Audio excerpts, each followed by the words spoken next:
Bon, recoucou, donc nous sommes toujours tout à l'heure je me suis trompée, hein, j'ai dit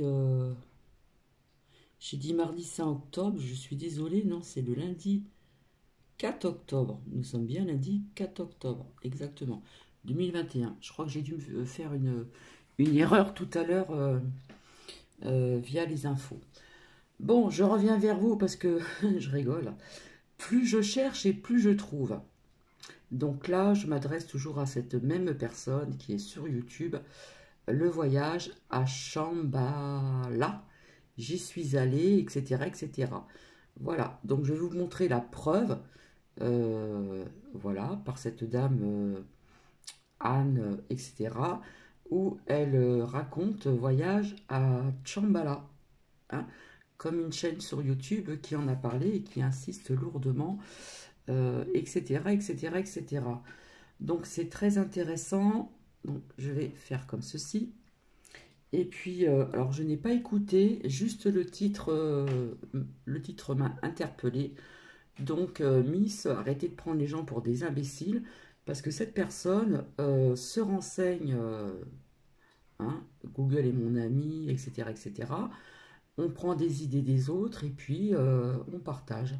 On partage des vidéos pour vous emmener dans la 5D. Bon, ok, d'accord, pas de souci. Euh, mais bon, bref.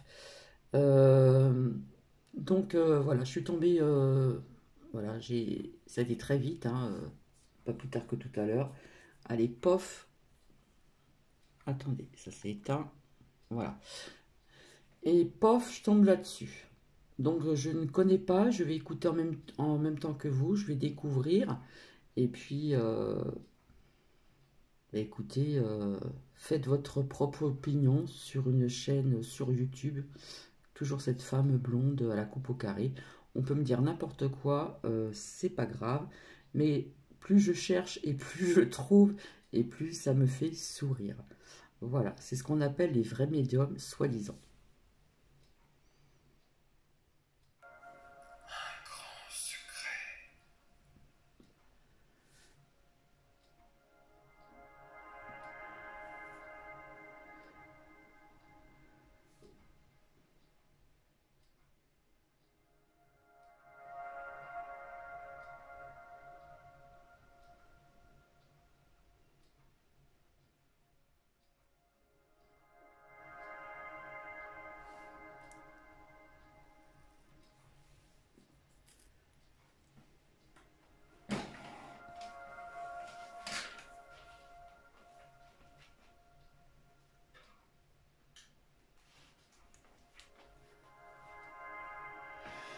Aïe, aïe, aïe. Il y a quelque chose qui s'était passé avant notre voyage et qui est vraiment important. C'est qu'on avait rencontré une personne. Et chez cette personne, donc Bernard Benson, chez lui, il y avait un lama tibétain qui ne parlait pas évidemment un mot de français. Et sachant qu'on allait partir au Ladakh, il a dit je vous fais un. Enfin, il a exprimé donc. Qui nous faisait un mot d'introduction. Ceci dit, c'était un mot d'introduction qui était écrit en ladakhi. Et je veux dire, on ne savait même pas ce qui était sur ce mot d'introduction. Et on n'a même pas eu la présence d'esprit à l'époque. Quand on l'a rencontré, on était tellement pris par son énergie ou enveloppé dans son énergie qu'en fait, on n'a même pas eu la présence d'esprit de demander ce que contenait ce mot. Et puis on partait quelques jours après, ce qui fait que bon, on a pris le mot avec nous. Il a dit, on savait simplement que c'était un mot d'introduction qui était important. Donc on met dans nos bagages ce papier et on arrive dans les monastères et puis on commence à rentrer dans un premier monastère. Et dans le premier monastère, on montre notre papier et apparemment, bon, il retourne le papier dans tous les sens sans vraiment comprendre. On est mardi? Et puis un deuxième monastère, et puis en fait on finit par arriver au monastère d'Émis. Et là quand on arrive à Émis, on montre toujours notre papier en se disant mais il va bien se passer quelque chose sans doute s'il nous a donné ce mot d'introduction. Et là, à ce moment-là, les portes se sont ouvertes. Et on nous a fait rentrer, on nous a accueillis. Apparemment, c'était un mot d'un de leurs maîtres qui était vraiment un mot important. Et on a pu être accueillis de cette façon-là. Et on a eu cette autorisation à l'époque qui n'était pas du tout évidente, c'était de pouvoir dormir dans le monastère. Donc on nous a proposé déjà de nous faire visiter des salles qui n'étaient pas visitables. Et vraiment, il y avait des statues qui étaient très impressionnantes. Et puis on nous a montré des endroits où Jésus avait laissé un document signé, donc qui était aussi impressionnant. Enfin, je veux dire, pour nous, c'était quelque chose d'important puisqu'on a écrit de mémoire des Seigneurs. Et ensuite, on nous a proposé, donc le maître des lieux, nous a proposé de dormir dans la chambre, c'est-à-dire dans la cellule en fait, dans la cellule d'un petit docteur, ils appellent, c'est-à-dire d'un médecin tibétain qui était là, donc avec un petit garçon qu'il était en train d'enseigner, ou à qui il était en train d'enseigner, en tout cas qui était sous sa garde. Et l'enfant et cet homme, qui était vraiment très bienveillant, nous ont essayé de nous arranger de nous donner quelque chose pour pouvoir dormir, c'est-à-dire juste un petit tissu pour qu'on puisse se mettre dessus. Et puis nous ont préparé une espèce de thé, de tsampa, une tsampa avec du thé, quoi, qui était la nourriture dont on s'est nourri pendant tout le temps où on a été au Ladakh, parce qu'à l'époque il n'y avait rien d'autre. Et donc j'ai ce souvenir, quoi, vraiment à la fois d'une pauvreté et en même temps d'une qualité de cœur qui était absolument extraordinaire. Et ce lama donc nous a autorisé de passer la nuit donc dans sa cellule, et puis je pense qu'il nous a donné sa chambre. Donc on était tous les quatre à cet endroit-là, et c'était à ce moment-là que, au moment où on commençait vraiment à s'assoupir, que quelque chose s'est passé. Et qu'on a été en contact avec un être, un lama, donc sur un autre plan de conscience, donc il n'était pas physique, mais nous on le voyait parce qu'on était déjà légèrement décorporés ou sortis de notre corps. Et ce lama est resté près de nous, et c'est lui qui nous a servi de guide vers le royaume de Shambhala. Donc ça c'était vraiment le cadre dans lequel ça s'est passé. Donc ça s'est passé à Émis. Et quand on est sorti de notre corps physique, ce lama, donc, évidemment, c'est lui qui nous a accompagnés.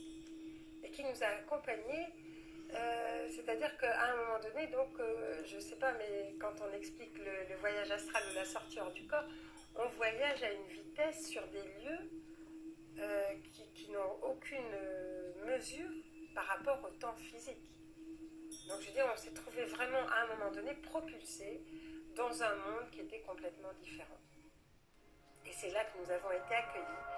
Et ce qui est très curieux, c'est qu'on a été accueillis par des êtres qui vraiment, ou en tout cas desquels émanait un amour qui était tellement impressionnant, tellement hors de ce qu'on peut rencontrer sur Terre, qu'on était vraiment complètement en confiance. On savait qu'on n'allait pas être trompé, qu'on n'était pas dans quelque chose d'imaginaire.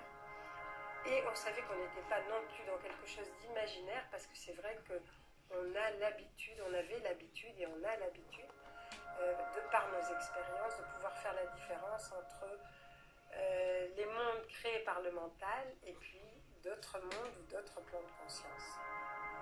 Et c'est là que donc on a commencé à arriver dans un monde qui était vraiment, on peut dire, un monde magnifié, avec une nature qui était absolument magnifique, où toutes les particules de matière et de nature, enfin, et de tout ce qui était autour de nous vibraient d'une façon différente. Donc quand je parle d'un paysage magnifié, c'est vraiment comme sur Terre, qui est déjà considérée comme une belle planète de la part des autres planètes du système solaire en tout cas, mais en 1000 fois plus beau, c'est-à-dire que le vert est éclatant, que la végétation elle est vivante, quoi. Je veux dire, même chez nous, elle est vivante, bien entendu, mais même les humains sont vivants. Mais quand on arrive sur ces plans-là, tout a une vibration différente, c'est-à-dire que tout vit d'une vie qui est beaucoup plus intense. Et donc les couleurs sont plus belles, on a l'impression de passer sur des tapis d'une douceur extraordinaire, sur des tapis d'herbe ou de sable, où les couleurs sont différentes, de vraiment être entouré de beauté, entouré d'amour. C'est l'idéal, quoi, de ce qu'on pourrait espérer. Et c'est à ce moment-là qu'on est allé dans un lieu. On nous a amené, enfin notre guide, donc, qui était ce moine tibétain, nous a amenés dans un lieu. Et dans ce lieu, il y avait des êtres qui nous attendaient. Et quand ces êtres, donc ils nous ont accueillis, il y avait 2 sièges qui étaient là, donc on s'est mis dans ces 2 sièges, parce qu'on a supposé que c'était pour nous. Et ça a été un peu, je dirais pas comme un peu un test en fait. C'est-à-dire qu'ils ont commencé, je veux dire, il y a eu un moment de silence où on s'est dit qu'ils étaient en train de sonder nos cœurs et nos âmes et de passer en revue tout ce que nous étions, pour voir si effectivement on allait continuer le voyage avec eux ou non. Et à un moment donné aussi, ils nous ont remis un bâton. Et ils nous ont dit, ils nous ont remis un bâton et en nous disant c'est un bâton qui est important parce que c'est un bâton qui a 11 nœuds de chaque côté et qui représente en fait le passage de l'univers vers l'unité. Donc pour nous, c'était vraiment le bâton de Shambhala. Ça aurait pu être quelque chose d'impressionnant.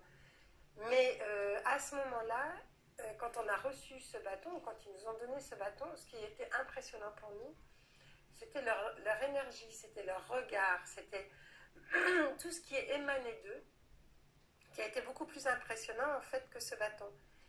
Et sans doute que c'est ce qui a servi, parce qu'à un moment donné, ils nous ont dit effectivement, donc vous avez pu passer le test, parce que s'il y avait eu la moindre parcelle d'ego ou de pouvoir, quand on vous a donné le bâton, à ce moment-là, vous n'auriez pas pu continuer le voyage.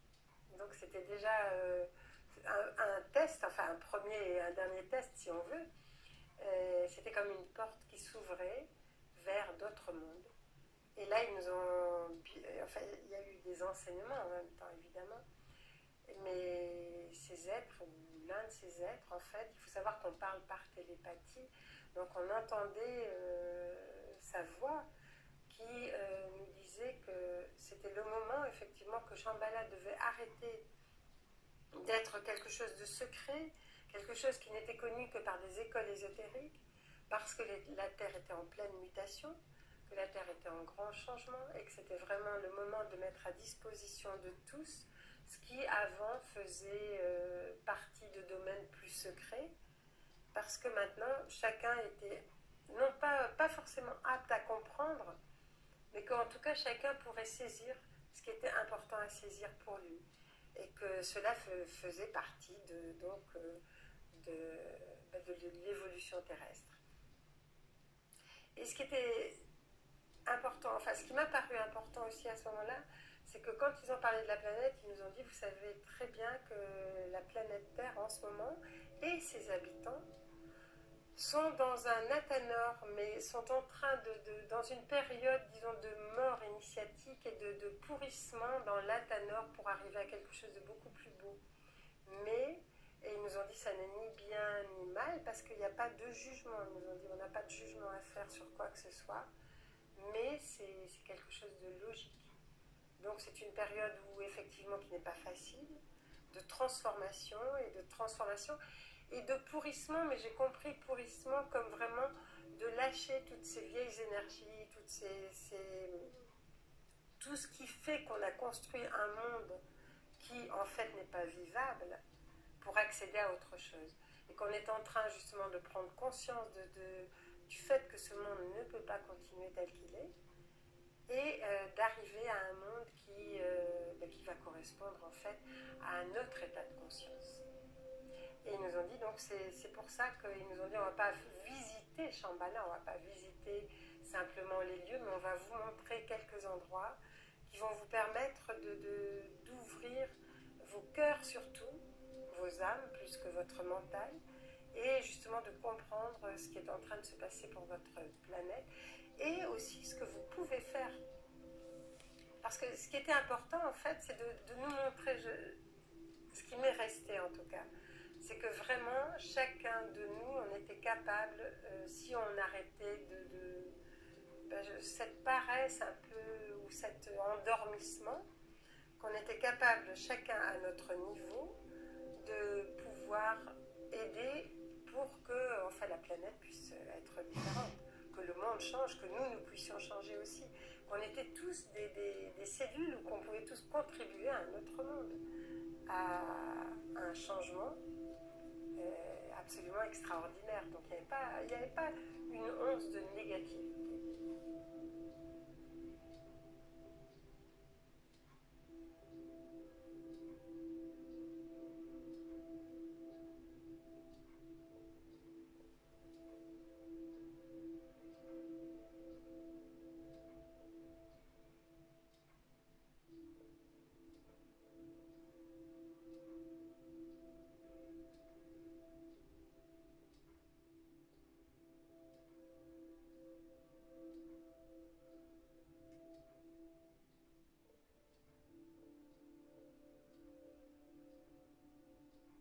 Et à un moment donné, donc, on a suivi ces êtres, et en même temps qu'on les suivait, il y avait toujours notre guide qui disparaissait par endroits, par moments, et qu'on retrouvait, ce guide tibétain. Et à un moment donné, il y a eu quelque chose de très beau, c'est que cet être-là, il était disons, penché vers le sol, et on s'est approché de lui. Et à ce moment-là, quand il a levé la tête, on a reconnu un des grands maîtres de Shambhala.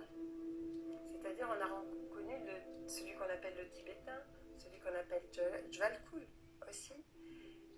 Et pour nous, ça a été aussi un moment d'émotion intense, parce qu'on s'est rendu compte que ces êtres-là n'ont pas une once d'ego. Et que, je veux dire, c'était dans la simplicité. Il ne s'est jamais présenté à nous comme un maître. D'ailleurs, il n'a jamais voulu l'appellation de maître. Parce que pour eux, maître, ça ne veut rien dire, quoi. Je veux dire, ils font ce qu'ils ont à faire, ils sont comme ils se pensent devoir être, ils émanent de l'amour, mais c'est tout. Je veux dire, c'est pas, il n'y a pas disons, de hiérarchie, comme on le fait sur Terre. Il n'y a pas de classement, il n'y a pas les mieux et les moins bien, il n'y a pas tout ça. Et donc, ils nous ont amenés à peu, donc on a continué la route, on a vu d'autres êtres de Shambhala aussi. Et on est arrivé à un endroit extrêmement lumineux, c'est-à-dire qu'à un moment donné, on s'est aperçu qu'il y avait une tour, et qu'en haut de cette tour, il y avait une pierre qui brillait et qui émanait, et on se demandait ce que c'était, mais qui émanait Tiens, ça me rappelle quelqu'un sur YouTube. Et on sentait que ce qui irradiait d'elle touchait toute la planète Terre. Je ne sais pas comment dire ça, parce qu'effectivement, il n'y a rien qui pouvait nous prouver ça, mais intérieurement, on savait ça. Et quand j'ai demandé donc ce que c'était, où c'était, et où on était, en fait, ils nous ont dit, mais là, vous êtes près du Goral.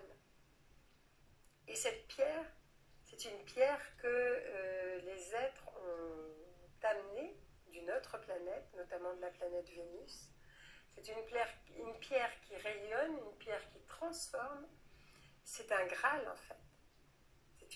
Dans les appellations du Graal, il y a plusieurs sortes de Graal, plusieurs types de Graal, mais c'est toujours quelque chose qui va transformer. C'est ce qu'on appelle, par exemple, la pierre de Chintamani chez les Tibétains. Elle a d'autres appellations dans d'autres civilisations, mais elle est connue parce que des morceaux de cette pierre ont été amenés à d'autres endroits de la planète Terre, et d'autres morceaux ont été aussi mis en sous-sol de la planète Terre pour maintenir une qualité. Une qualité pas forcément, bon, on pourrait se dire, alors où est-ce qu'ils sont ces morceaux? Parce qu'actuellement c'est tellement sans dessous-dessous qu'on pourrait se demander justement où ça en est. Mais ça ne veut pas dire que parce que les humains sont en train de se battre, ou qu'il y a des choses qui se passent sur Terre qui sont difficiles à vivre, ça ne veut pas dire que ces pierres n'émanent pas et qu'elles n'apportent pas ce qu'elles ont à apporter sur la planète Terre. Et ils nous ont dit, d'ailleurs les êtres de Shambhala nous ont dit à un moment donné, et si Shambhala n'existait pas, votre planète serait complètement desséchée. C'est comme... Et par la suite, donc, on a pu voir qu'effectivement, Shambhala, c'était quand même... c'était à la fois un lieu physique, c'était à la fois un lieu spirituel, c'était à la fois un lieu émotionnel. Je veux dire, c'était tous les plans de l'être. Et que Shambhala, c'était aussi à l'extérieur de nous, mais c'était aussi complètement à l'intérieur de nous. Et pour ça, il faut revenir donc à ce que ces êtres ont pu nous montrer. Quand ils ont parlé de Shambhala, ils nous ont montré les différents aspects de Shambhala. Et ils nous ont montré comment Shambhala pouvait être représenté. Ils nous ont dit, il y a 18 millions d'années, des êtres d'autres planètes ont décidé de venir aider la planète Terre et ont instauré une ambassade. Donc il y a eu d'abord ce qu'on appelle l'île blanche, ce qu'on appelle une île blanche qui était l'ambassade vénusienne, disons, sur Terre, où des êtres venaient pour pouvoir justement apporter des enseignements, apporter une énergie, apporter tout ce qui pouvait aider la Terre. Donc 18 millions d'années, ça fait long. Et il y a eu cette ambassade de Shambhala. L'ambassade de Shambhala, ça a d'abord été quelque chose... Enfin, c'est sur plusieurs plans. C'est-à-dire qu'il y a le plan physique, que certaines légendes mettent dans le désert de Gobi, le désert de Cham. Et donc, effectivement, c'est dans ces environs-là. Mais, donc, quand je dis plan physique, c'est effectivement, ça existe sur un plan physique, mais ne sont autorisées à y rentrer que les personnes qui y sont invitées. Ce qui veut dire que si ce n'est pas parce que vous irez dans le désert de Cham ou que vous irez dans le désert de Gobi, que tout d'un coup vous allez rentrer dans Shambhala, dans le Shambhala physique.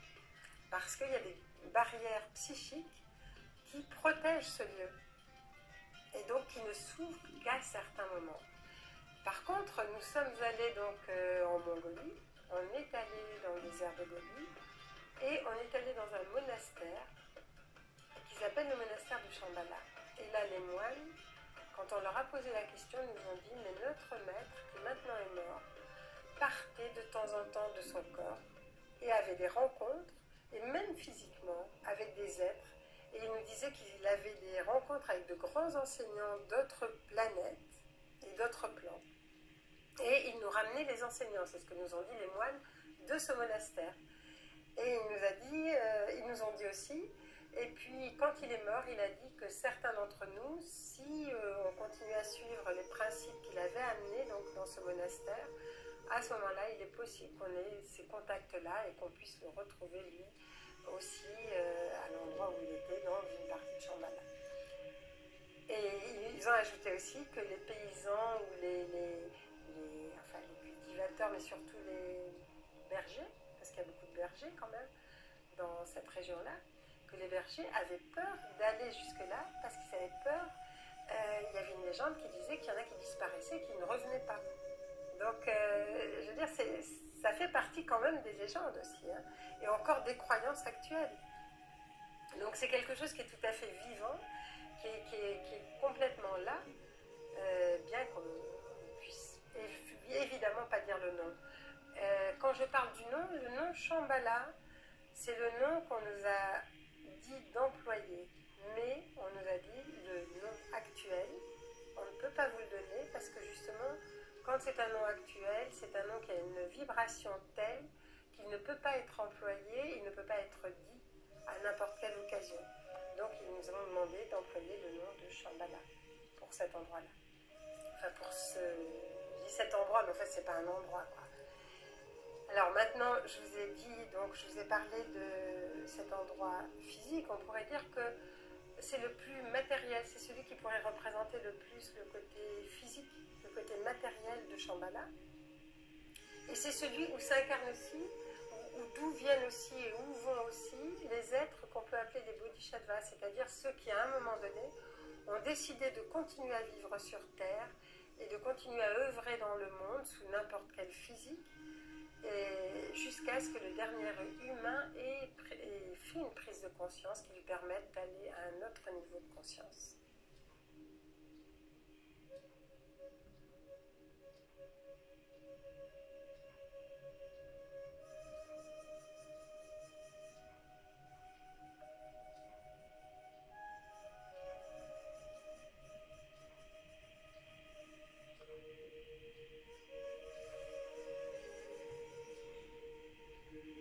Alors, ces êtres-là, au début, l'ambassade Shambhala, on pourrait considérer que c'est une ambassade vénusienne sur Terre. Donc déjà, on peut penser, Vénus, c'est vraiment la grande sœur de la Terre. C'est-à-dire qu'ils sont passés par les mêmes, ou à peu près des problématiques identiques, mais il y a bien longtemps. Ils ont résolu ces problématiques pour arriver à un autre niveau de conscience. Leur planète est vraiment à un autre niveau. Et donc, c'est comme s'ils venaient pour aider. Et de Shambhala, par exemple, ce qui se fait, c'est que ces êtres-là vont émaner un état de conscience qui va toucher, évidemment pas tout le monde, sinon la Terre serait différente, mais c'est comme une vibration qui va toucher des personnes, qui va toucher des centaines, des milliers de personnes, et qui peu à peu va se répandre. Et là, c'est vraiment comme une onde qui permet, par exemple, même à des religions, même si on n'est pas pour les religions, qui font créer beaucoup de guerres, en définitive, et beaucoup de conflits, mais qui ont créé de grands principes. C'est-à-dire qu'ils ont... c'est comme s'ils étaient initiateurs ou envoyeurs, disons émetteurs d'idées qui permettent à la planète d'avancer. Donc que certains êtres vont recueillir, que certains êtres vont transformer, parce qu'il y a des idées qui ont été prises et transformées d'une façon très matérielle et qui n'ont pas abouti à ce qui aurait pu, enfin, ou en tout cas qui ne se sont pas passées comme ça aurait pu être. Ceci dit, ils émanent sans arrêt, je veux dire, de ce lieu-là émane sans arrêt une onde énergétique, une onde bienfaisante, une onde bienveillante. Et aussi, ils empêchent quand même que, enfin, ils aident. Ils ne peuvent pas. Alors, c'est difficile à expliquer parce qu'à la fois on se dit, mais pourquoi ils ne nous aident pas? Pourquoi? Mais ils nous aident.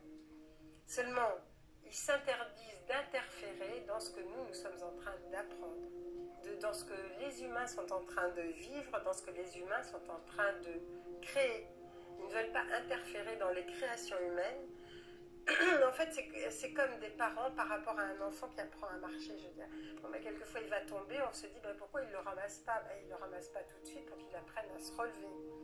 On pourrait dire que le principe est le même, c'est qu'ils vont intervenir dans des situations, ils sont intervenus dans certaines situations qui auraient pu créer des catastrophes sur Terre.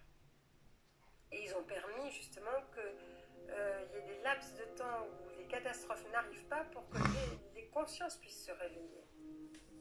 Donc il y a des choses qui ne sont pas arrivées parce qu'il y a cette ambassade-là, parce qu'il y a ces êtres-là.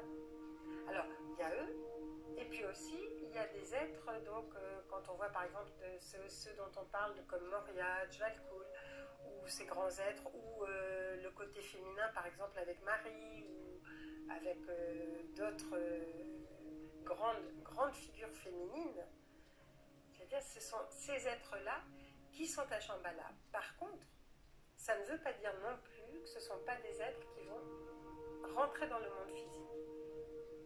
Et ils nous ont montré comment certains êtres de Shambhala, à un moment donné, ont tellement d'amour en eux qu'ils vont accepter d'occulter une partie de leur connaissance ou de leurs souvenirs, pour que ce ne soit pas non plus trop difficile, et s'incarner dans un corps physique humain, tout simplement, et puis être, par exemple, à des postes complètement différents. Il y en a un qui est, par exemple, un cordonnier au Moyen-Orient. Il y en a un autre qui est un homme d'affaires dans un autre pays, en Russie.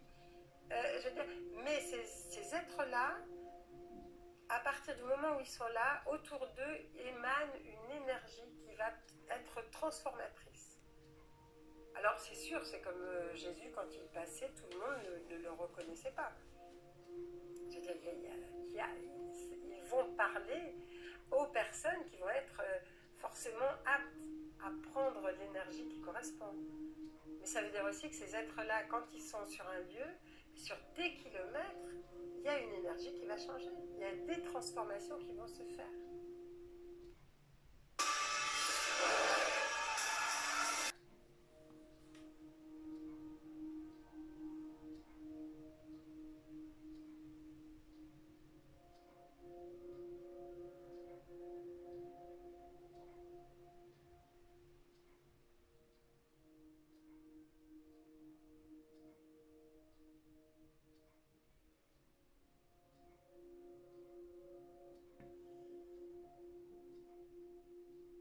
Ce que j'aurais envie de dire aux personnes qui ont envie d'aller à Shambhala, c'est que les êtres de Shambhala sont immédiatement en lien avec eux dès qu'ils pensent, ou dès qu'ils agissent en fonction, je veux dire, dans le sens de la beauté, dans le sens de l'amour.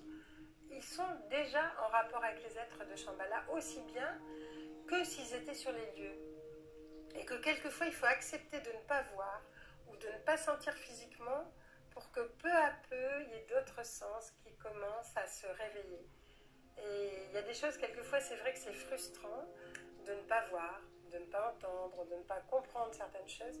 Mais quand on l'accepte, à ce moment-là, ce n'est plus le mental qui va agir, mais on va accéder à un autre niveau de conscience. Et à ce moment-là, on sera de toute façon en rapport avec les êtres de Shambhala, avec l'énergie de Shambhala. C'est ça en fait. Et savoir que Shambhala, c'est aussi en nous. Ne pas oublier la beauté qui est en nous. On n'utilise qu'un millième de ce que nous sommes. Quand je dis utiliser, c'est peut-être pas le mot, mais je veux dire, on ne se rend pas compte que nous sommes beaucoup plus que le millième de ce que nous développons. Et on est capable d'être, je veux dire, pas des êtres de Shambhala, mais pourquoi pas en fait, d'être des Christos à part entière pour les mondes ou le monde dans lequel nous sommes, ou pour les mondes dans lesquels nous sommes, la nuit, ou quand on fait un voyage hors du corps, ou quand on est sur notre planète Terre. Et c'est ça qui est important. Le reste, en fait, ça n'a pas beaucoup d'importance. Si j'avais vraiment un message à communiquer, je dirais, j'emploierais que le mot amour. Parce que pour moi, c'est le seul, enfin, c'est vraiment l'essence de ce que j'ai retenu là-bas. Quand on parle de non-jugement, quand on parle de faire des...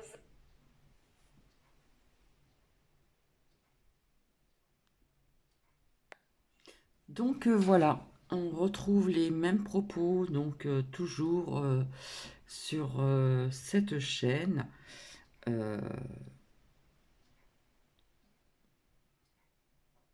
Vous voyez ce que je veux dire. Donc voilà, voyage à Shambhala. Donc, bah, écoutez, vous prenez ce qui résonne en vous et voilà, c'est à vous de faire votre propre libre arbitre. Voilà, c'est encore une preuve en plus qu'il y a des personnes qui vont à la pêche aux infos. Voilà. Allez, je vous laisse, je vous fais des gros bisous et je vous dis à très bientôt. Bisous, bisous.